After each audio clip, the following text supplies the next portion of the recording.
اعوذ باللہ من الشیطان الرجیم بسم اللہ الرحمن الرحیم ان فی خلق السماوات والارض،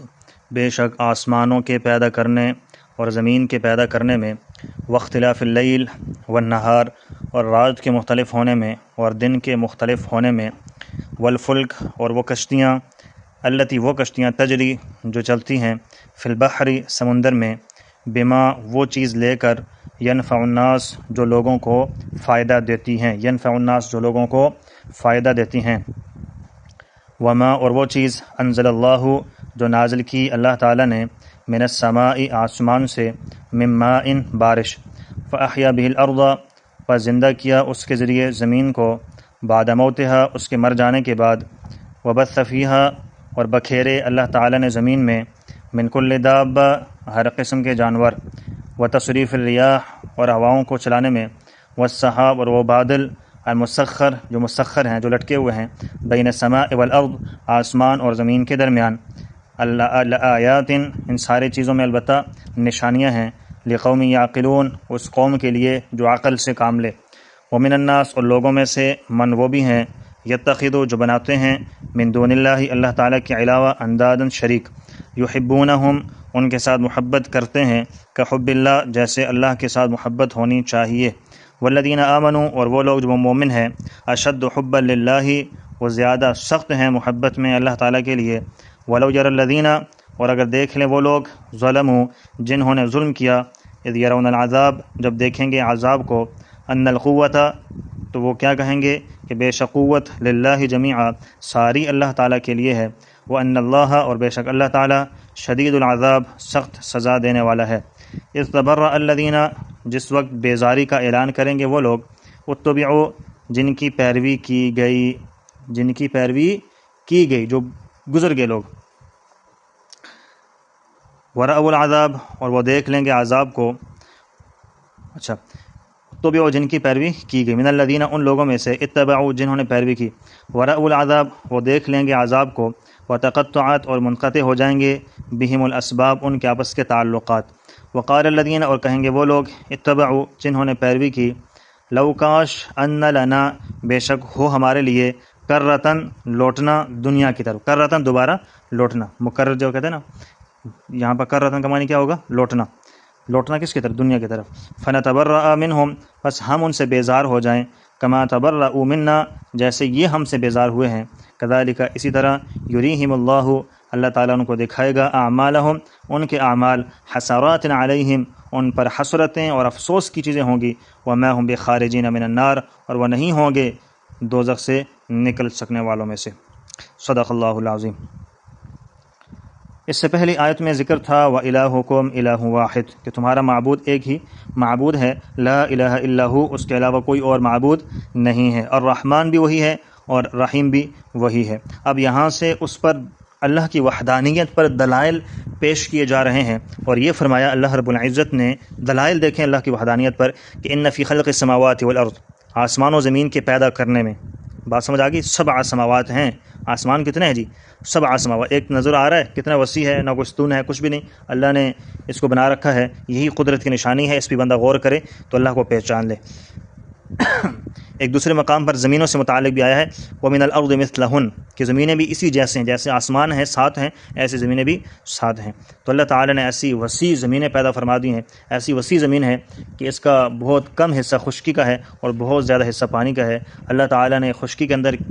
کتنی مخلوقات پیدا فرمائی ہیں، اور اس کی جو تری والا حصہ ہے اس کے اندر اللہ تعالیٰ نے پانی والے حصے کے اندر کتنی زیادہ مخلوقات بنائی ہیں، تو یہ صرف اللہ رب العزت نے بنائی، اللہ ہی اس کو جاننے والا ہے، اور یہ اللہ کی وحدانیت پر کھلی دلیل ہے۔ واختلاف اللیل والنہار رات اور دن کے مختلف ہونے میں، رات تاریک ہے، دن روشن ہے، کبھی رات بڑھ جاتی ہے، کبھی دن بڑھ جاتا ہے، کبھی رات گھٹ جاتی ہے، کبھی دن گھٹ جاتا ہے، یہ دن رات کے مشاہدے ہیں، ان میں رب تعالیٰ کی قدرت کو سمجھ سکتے ہیں۔ والفلک التی اور کشتیاں، تجری فی البحر جو سمندر میں چلتی ہیں، بما ینفع الناس وہ چیزیں لے کر جو لوگوں کو فائدہ دیتی ہیں۔ اس زمانے میں کشتیاں، اس زمانے میں تو کشتیاں ہوتی تھیں، اب اس زمانے میں تو جہاز بھی آگے ہیں، اس زمانے میں تو کشتیاں ایک علاقے سے دوسرے علاقے میں سامان منتقل کیا کرتی تھیں، کتنا وزنی سامان ہوتا تھا، لیکن ہوتا بھی اب بھی ہے، لیکن وہ کشتیاں پھر بھی ڈوبتی نہیں ہیں، یہ اللہ تعالیٰ کی قدرت کی نشانیاں ہیں۔ وما انزل اللہ من السماء، اور جو اللہ نے آسمان سے نازل کیا، من ماء پانی، بارش، فاحیا به الارض، پھر اس بارش کے ذریعے رب تعالیٰ نے زمین کو زندہ کر دیا، سرسبز و شاداب کر دیا، بعد موتہا، زمین کے بالکل بنجر ہو جانے کے بعد، کوئی درخت پیدا نہیں ہوتا تھا، کچھ بھی نہیں تھا، لیکن اللہ نے بارشیں برسائیں، اس کے ذریعے سے پھل پھول بوٹے اگ گئے ہیں، پھل وہاں سے لگتے ہیں، یہ اللہ تعالیٰ کی قدرت کی نشانیاں ہیں۔ وبث فیہا من کل دابہ، اور اللہ تعالیٰ نے زمین میں بکھیر دیے ہیں ہر طرح کے جانور، شکلیں مختلف ہیں، کسی کی 4 ٹانگیں ہیں، کسی کی 2 ہیں، کسی کی زیادہ ہیں، کوئی زمین پر رینگتا ہے، کوئی چلتا ہے، کوئی اڑتا ہے، یہ خدا کی قدرت ہے، تم نہیں دیکھتے ہو کیا؟ امام شافعی رحمۃ اللہ علیہ سے سوال کیا گیا کہ رب تعالیٰ کی وحدانیت کی دلیل کیا ہے؟ تو فرماتے ہیں کہ سامنے ایک شہتوت کا درخت تھا، تو فرمانے لگے بھائی دور جانے کی ضرورت نہیں ہے، یہ توت کا درخت آپ کے سامنے ہے، اس کی دیکھو، اس کے پتوں کو ریشم کے کیڑے کھاتے ہیں تو ان کے پیٹ میں ریشم پیدا ہوتا ہے، اس کو ہرنیاں کھاتی ہیں تو کستوری پیدا ہوتی ہے،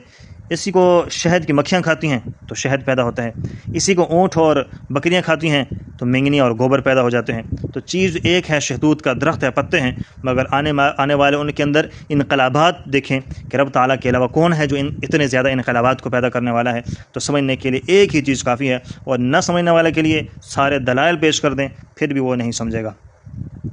تو فرمایا کہ اللہ تعالیٰ نے بکھیرے ہیں ہر طرح کے جانور، و تصریف الریاح، اور ہواؤں کے پھیرنے میں، کئی مشرق سے مغرب، کئی مغرب سے مشرق کی طرف چلتی ہیں، کبھی گرم ہوائیں، کبھی سرد ہیں، یہ کون چلاتا ہے؟ اللہ کے علاوہ اور کوئی نہیں چلا سکتا۔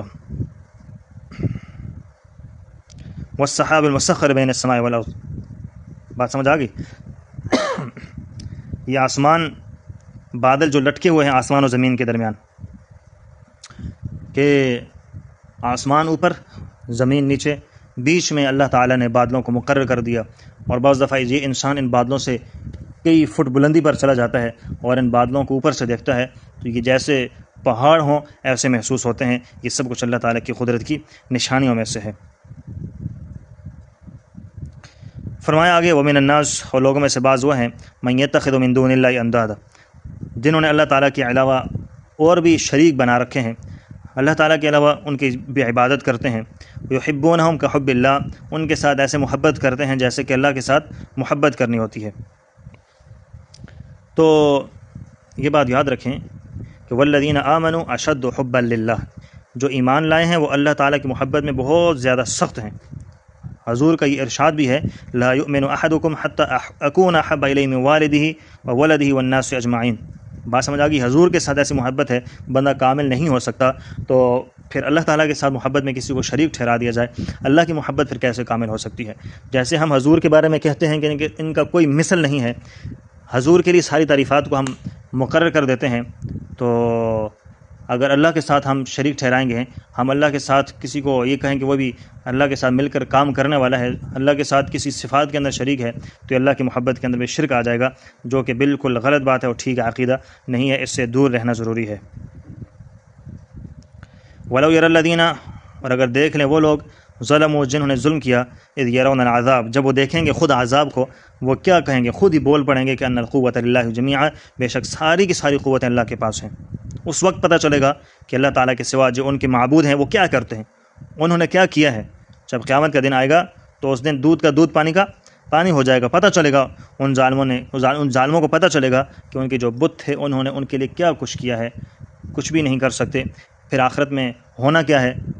یہی آخرت میں بات ہوگی کہ استبرأ الذین تبعوا من الذین تبعوا، کہ جس وقت بیزار ہوں گے وہ لوگ جن کی پیروی کی گئی، من الذین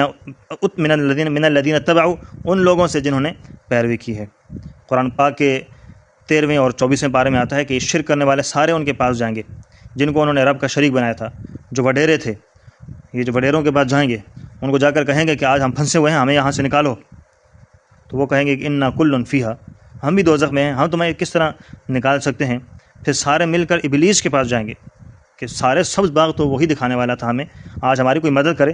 تو ابلیس کا جواب بڑا سخت ہوگا، وہ کہے گا لا تلومونی ولوموا انفسکم،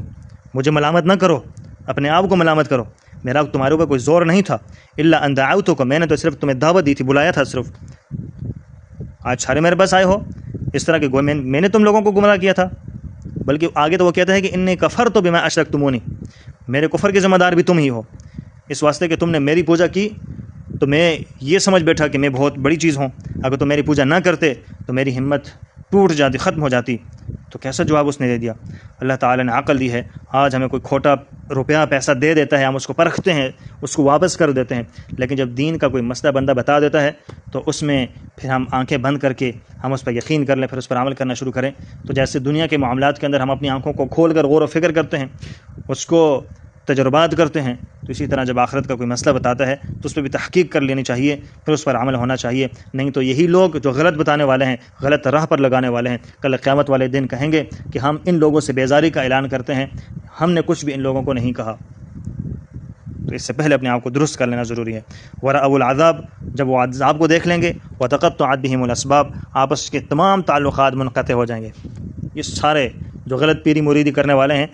کوئی وہاں پر ایسے معاملات پھر نہیں رہیں گے، کوئی پیشوا نہیں رہے گا پھر. وقال الذین تبعوا، اور کہیں گے وہ لوگ جنہوں نے پیروی کی ہے، لو ان لنا کرۃ، کاش کہ ہمارے واسطے لوٹنا ہوتا دنیا کی طرف. کاش یہ دنیا میں ہم نے ان کی باتیں مانی ہیں، آج یہ کہہ رہے ہیں کہ ہم نے کب کہا ہے، نہ مانتے ہماری بات.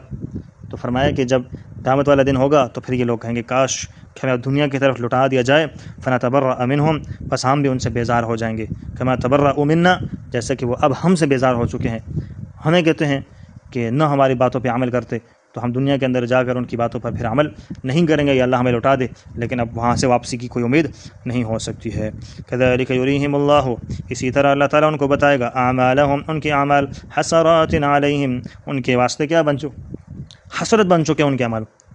بات سمجھ آ گئی. وما هم بخارجین من النار، اور نہ یہ عبادت کرنے والے، اور نہ وہ جن کی عبادت کی گئی یا انہوں نے اپنی عبادت کروائی ہے، ان میں سے کوئی بھی دوزخ سے نکلنے والا نہیں ہے. ہاں اللہ کے وہ بندے جنہوں نے نہ شرک کیا، نہ شرک کی ترغیب دلائی، وہ ممتاز ہیں، اس کے علاوہ ہیں. مثلا عیسیٰ علیہ السلام کی پوجا بھی ہوتی رہی ہے، فرشتوں کی بھی ہوتی رہی ہے، وہ زہر علیہ السلام کی ہوئی ہے. وہ بزرگ جن کے ذریعے کلمہ و دین پھیلا، آج لوگ ان کی قبروں کا بھی طواف کرتے ہیں، ان کی پوجا کرتے ہیں. تو ان بیچاروں کا کوئی قصور نہیں ہے. اگر ان کا بس میں ہوتا تو قبروں سے نکل کر ان کی پٹائی کرتے، ختم کرتے ہیں لوگوں کو کہ ہماری قبروں کے ساتھ یہ حرکتیں کر رہے ہو. اللہ تعالیٰ نے ہم ان چیزوں کو مٹانے کے لیے آئے تھے اور آپ لوگ یہ کام کر رہے ہیں. تو مگر اللہ تعالیٰ نے ان کو اگلے جہان میں پہنچا دیا ہے، ان کا اس میں کوئی قصور نہیں ہے. تو جو مجرم ہیں وہ کبھی آگ سے نکلنے والے نہیں ہوں گے. اللہ سے دعا ہے کہ یہ قدرت کی کتنی نشانی اللہ نے بیان فرمائی ہے، اللہ ہمیں ایمان لانے کی، صحیح پختہ ایمان لانے کی توفیق عطا فرمائے. اور اسی ایمان سے متعلق جب قبر کے اندر سوال و جواب ہو، اللہ سے دعا کرتا ہوں کہ اللہ ہم سب کو صحیح جوابات دینے کی توفیق عطا فرما دے.